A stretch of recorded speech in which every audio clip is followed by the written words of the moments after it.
Listening to the Coffee Hour. I'm Andy Bates. I'm Jordan Harms. We are at the LCMS Convention in Milwaukee, Wisconsin. We're going to talk more about what it means to be in Wisconsin, to be Lutherans in Wisconsin in just a moment. Thanks to Concordia University Wisconsin for supporting the Coffee Hour. You can find out more about Concordia University Wisconsin at cuw.edu. Live uncommon. Our guest at the booth right now is the Reverend Dr. Nathan Meador. He is Executive Assistant to the President of the South Wisconsin District of the Lutheran Church Missouri Synod. Pastor Meador, thanks for spending some time with us here at the booth. Oh, man, I look forward to these kind of opportunities. KFU has a special place in my heart. Our listeners probably recognize your voice, know you from being a guest for many years on KFUO, on our Bible study programs, on Thy Strong Word for many years. I remember being at one of the donor events in one of the places in St. Louis, and I was having a conversation, and I had someone come up behind me and tap me on the shoulder and say, "Oh, I expected something different. I recognized your voice, but I expected something different." I can relate. That's when I learned that I had the face for radio. Well, tell us about your role as the executive assistant to the president of the South Wisconsin District. It is, if you take all of those words, executive assistant to the president of the South Wisconsin District, the area's mission, mercy, and stewardship, you take all of those, scoop them up with $4 and go to Starbucks, they will sell you a very small cup of coffee. The title sounds way more impressive. But dense. Oh, absolutely. It's super espresso. Yeah. But it's a unique position. I run the gamut. My responsibilities go from actually supervising our missions, which include all of our ethnic church plants, all of our special ministries like deaf ministry. I'm the disaster response coordinator for South Wisconsin. All of the church plants are under me. All campus ministry is under my office. All of the stewardship leadership in the district is eventually under my office. When I got my original job description, I sent it to two of my classmates, and they looked and said, "Congratulations, if you accept this call, you will have 3 full-time jobs." But it's been a joy. And if you go to my job description, you go down to the last line, I believe it's letter G. Other duties is assigned by the district president. Oh, you got to love that line. Welcome to my world. Yeah. I live in G. I am the OG G. Yeah. Ah. So yeah, but it's been September 1st will be 2 years in this position. Okay. It was interesting when I was interviewed. They asked me, the first question they asked me in the interview, "Why do you want to leave the parish?" And I says, "I don't." They said, "Then why are you here?" I said, "I believe I have some gifts and talents that the church could use, but if not, I get to go back and be a parish pastor. Either way, I win." And I think that's a necessary thing for somebody who works at district and synod. You have to understand that the real work of the church happens where there is a pulpit and an altar and a font. And if the Lord smiles on me at some point, He will send me back to be a real parish pastor. But until then, I'm going to give Him everything I have in this position. Actually, I kind of envision my role a lot more like Aaron and Hur with Moses. Joshua's down on the floor of the valley running the battle against the Amalekites, and Moses is up there with his hands up, and as long as his hands are up, he wins. Right. But eventually your gravity starts to win, and they lose. So they find him a rock, which kind of sounds like my desk chair. And then Aaron and Hur come and they hold his hands up, and Israel wins. I am in that position of holding up the hands of the men who do the real work of ministry in the local parish and in the mission field. And it is a humbling honor to serve with the men in the office of the Holy Ministry and the lay leaders of our congregations. I never thought I would feel as encouraged as I am by watching these people come alongside and take a congregation that maybe has, because of the world that they're in, they don't have to set up chairs at Christmas and Easter anymore. The Sunday school used to have 300 kids, now they have 3. And they just have this feeling that we're going backwards, and yet I get to come alongside them and say, no. You still have all the marks of the church. Now just be who God made you to be. You still have the right proclamation of the right proclamation of the Word of God. You're proclaiming the gospel according to its truth and purity.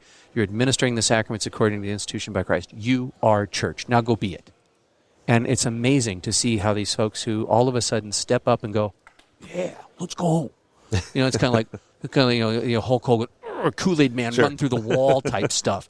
And those are the 80-year-olds. Imagine what the young ones do. But it's been a great blessing. So we're here at the convention. in Wisconsin, and I guess, are we within your district right now? We are. Okay, so what does that mean? Are you sort of like the poster child for this going on right now, that is an ugly poster? No, no. South Wisconsin District is the host district. Okay. Our prime responsibility in this is to provide volunteer services and be the on-the-ground liaisons for Synod. St. Louis is in charge of all of the actual operations, but we're the resource people. A high school classmate of mine, a graduate of Metro East Lutheran High School in Edwardsville, is Mark Baden. He's the chief meteorologist on Channel 12 here in Milwaukee, the ABC affiliate. I put him in charge of weather. So if you haven't been outside yet, the rest of the week is supposed to be Chamber of Commerce weather. Okay. We're going to take credit for it. Good. Please do. This is not Houston. This is not Tampa Bay. Those are lovely cities, but you'd rather be here at the end of July than there. It hasn't been bad, I must say. It's like 102 at home right now. 77 when I walked to the convention center today. And he's got his parka on, for living in St. Louis. But no, a lot of these folks, if you're listening to this and you're actually listening to it on your app, you can see that a lot of people running around in blue shirts. These are great people who are excited to be able to help support the work of the necessary work of a convention. It's a lot of heavy lifting and it's a lot of planning.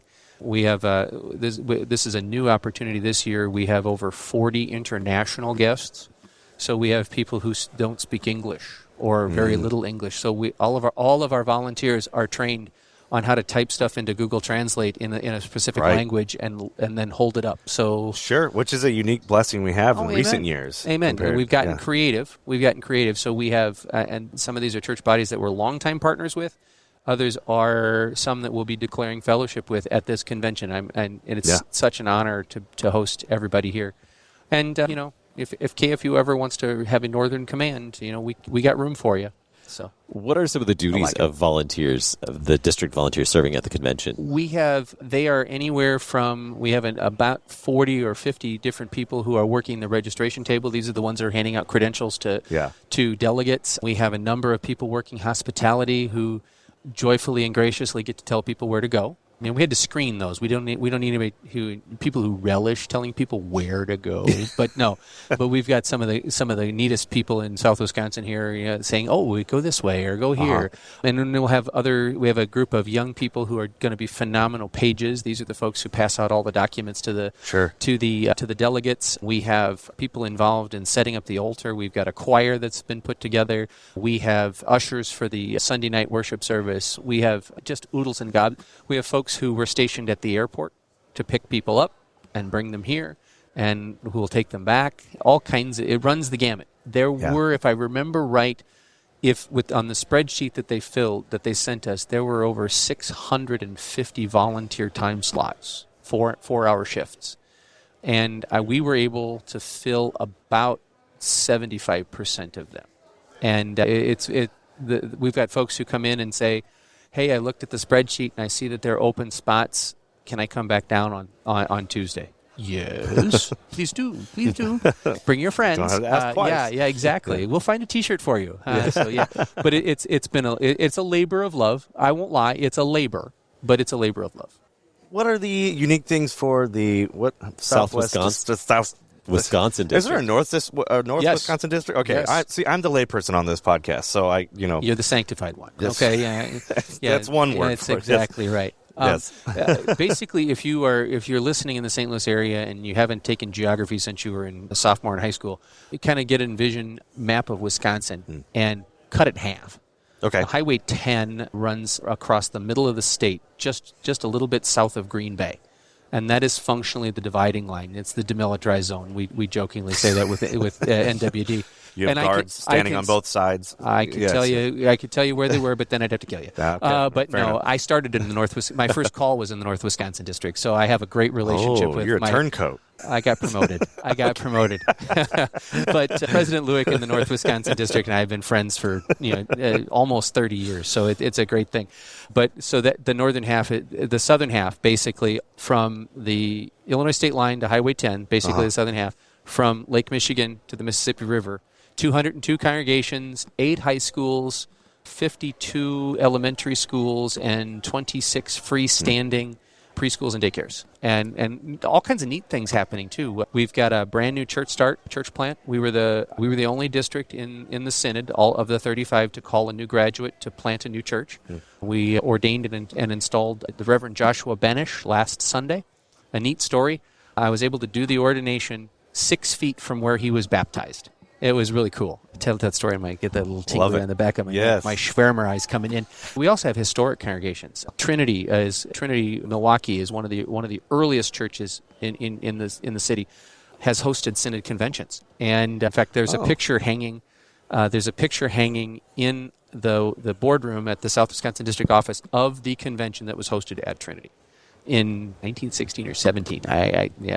But then farther, about 30 minutes north and west is Trinity Freistadt, the Pomeranians. That's the original church in South Wisconsin. Wow. Yeah, so they've got a day school with 600 kids. It's phenomenal ministry.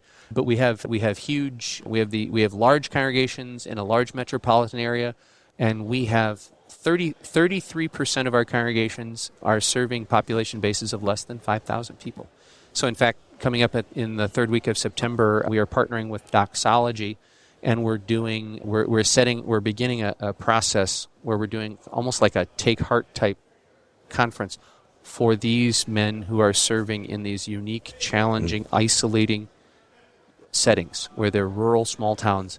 You know, their population bases are dwindling. They have brain drain, and it's very easy for them to become isolated. And when they're isolated, they become a much easier victim for the evil one. And our idea is to come alongside and encourage networking them together, because the reality is that the way our demographics are running and the way our current trend on pastoral formation is running, so young men who are listening, go to the seminary. Jesus said so. All right, because we need you.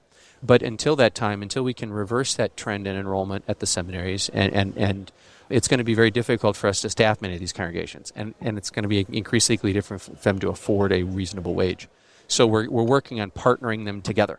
Them together. In fact, I had a couple of circuits meet, and as I was proposing this, and they got all excited, I said, here's what I'm looking at. And in these two circuits, they had like 9 pastors for the 15 or 16 congregations. I said, 5 to 7 years from now, you might have 6. And what we have to do now is, in the years to come, you're going to have to work together. The pastors, they know, but when this committed group of lay people said, "Oh, you're not just here to close us," I said, "No, we cannot lose these parish presences in these little towns. We have the best message out there. You know, one of these days I'm going to rewrite." You know, this is no whack at President Harrison or President Kieschnick or anybody. One of these days, I want to rewrite the lyrics to the theme to All in the Family. I miss the days of Al Berry. Get it right, get it out. Get it straight, get it out. And that's kind of what I'm hoping to do, what we're hoping to do at that local level. We have the single greatest message of all. And there are mission fields there. We look around and they don't know their neighbors anymore. Sure. And sometimes they're speaking languages that they don't understand, and they have customs and they eat food they don't understand. But that's all the more reason we are on the precipice of having every one of our congregations look like Revelation 14, and that's a great thing. Thank you so much, Pastor Meador, for spending some time with us. Thanks for your district, serving as so many volunteers, filling all of those needs here at the convention. Those blue shirts walking around. Amen. Yes. Thank you so much for your hospitality here in South Wisconsin. Get you some squeaky cheese curds. All right. Brandy old fashioned. And understand, if you put olives in it, it's a salad. And if you put cherries in it, it's a dessert. Okay. Thanks for coming to Milwaukee, guys. The Reverend Dr. Nathan Meador, Executive Assistant to the President of the South Wisconsin District of the Lutheran Church Missouri Synod. Thanks for being our guest. My great pleasure. You're listening to The Coffee Hour. I'm Andy Bates. I'm Jordan Harms.